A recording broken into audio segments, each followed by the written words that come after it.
राधे राधे दोस्तों। और मेरे चैनल XYZ कहानियाँ में आपका एक बार फिर से हार्दिक स्वागत है। देखिए, मैं इस चैनल पर आपके लिए बहुत ही मज़ेदार और अच्छी और शिक्षाप्रद कहानियाँ आपके लिए लेकर के आता रहता हूँ। और आज भी मैं आपके लिए एक ऐसी ही कहानी लेकर के आया हूँ कि दुष्ट एक सर्प होता है और एक कौवा और कौवी होते हैं।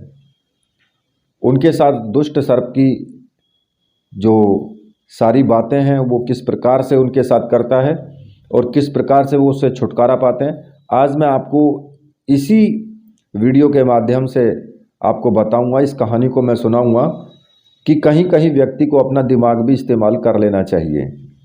ठीक है।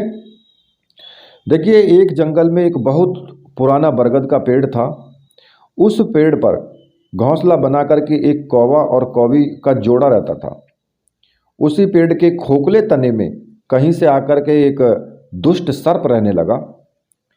हर वर्ष मौसम आने पर जो कौवी थी वो घोंसले में अंडे देती थी और दुष्ट सर्प मौका पा करके उनके घोंसले में जाकर अंडे खा जाता। एक बार जब कौवा व कौवी जल्दी भोजन पाकर शीघ्र ही घर लौट आए तो उन्होंने उस दुष्ट सर्प को अपने घोंसले में रखे अंडों पर झपट्टे मारते हुए देखा। अंडे खाकर सर्प चला गया तो कौवे ने कौवी को ढांढस बंधाया कि प्रिय, हिम्मत रखो, अब हमें शत्रु का पता चल गया है, कुछ उपाय भी सोच लेंगे। तो कौवी ने सोचा, फिर गहरा विचार किया और पहले वाले घोंसले को छोड़कर उससे ऊपर वाली टहनी पर उन्होंने घोंसला बनाया कि और ऐसी टहनी पर बनाया कि भाई सांप यहाँ पर नहीं आ सकता है वो सर्प। और कौवी से कहा कि यहाँ हमारे अंडे सुरक्षित रहेंगे। हमारा जो घोंसला है वो पेड़ की चोटी के बिल्कुल किनारे है और ऊपर आसमान में चील मंडराती रहती है और चील जो होती है वो सांप की दुश्मन होती है। दुष्ट सर्प यहाँ तक आने का साहस नहीं कर पाएगा। अब कौवे की बात मानकर कौवी ने नए घोंसले में अंडे दिए जिसमें अंडे सुरक्षित रहे और उनमें से बच्चे भी निकल आए। उधर सर्प उनका घोंसला खाली देख करके यह समझा कि उसके जो डर से कौवा और कौवी शायद वहाँ से चले गए, पर दुष्ट सर्प तो टोह लेता रहता था। उसने देखा कि कौवा कौवी उसी पेड़ से उड़ते हैं और लौटते भी वही हैं। उसे यह समझने में देर नहीं लगी तो कि उन्होंने नया घोंसला उसी पेड़ पर बना रखा है। अब एक दिन क्या होता है, एक दिन सर्प जो है खो के लिए वो निकला उसे खोजने के लिए और उसने जो है कौवों का नया घोंसला जो था वो खोज लिया। घोंसले में कौवे दंपति के 3 नवजात शिशु थे। अब दुष्ट सर्प उन्हें एक एक करके गपागप निगल गया, खा गया उनको और अपने खो में जाकर के और डकार लेने लगा। कौवा और कौवी जब लौटे और घोंसला खाली पाकर के वो सन्न रह गए। घोंसले में हुई टूट फूट और नन्हे जो कौवे थे उनके कोमल जो पंख थे वो बिखरे देख करके सारा वो माजरा समझ गए कि भाई क्या बात हुई है।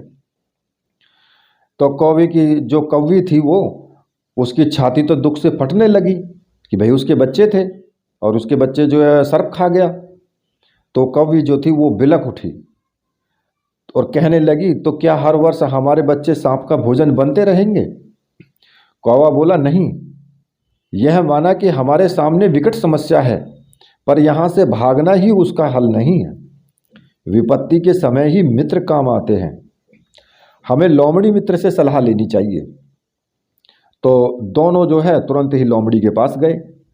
अब लोमड़ी ने अपने मित्रों की दुख भरी कहानी सुनी।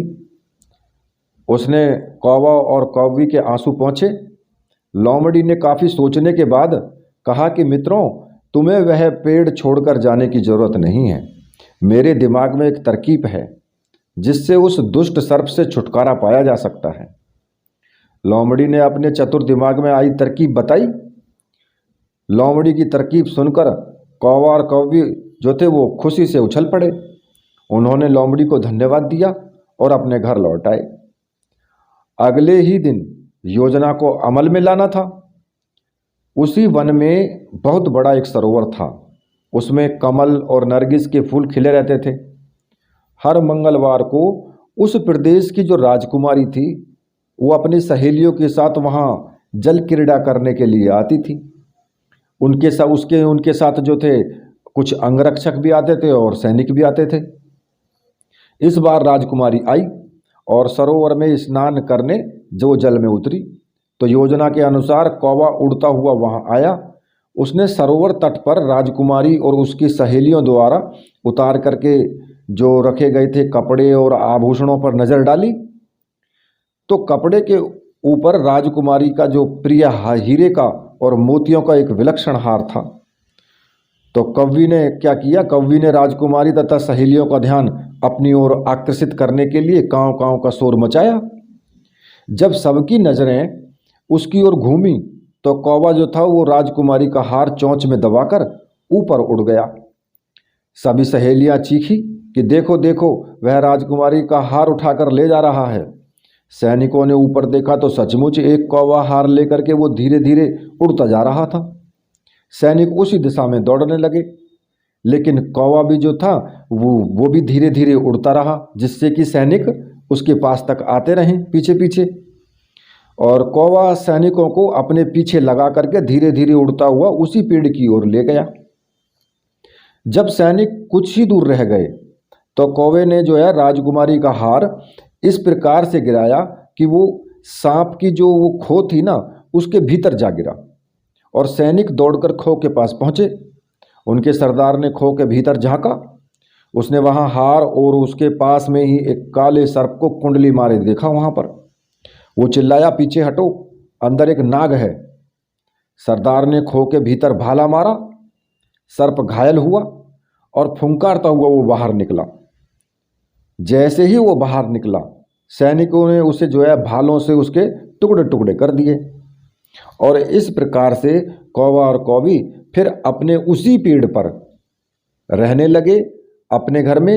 और उन्होंने जब फिर बाद में अंडे दिए, अंडों से उसके बच्चे भी निकले, तो उनके बच्चे पूर्ण रूप से सुरक्षित रहे।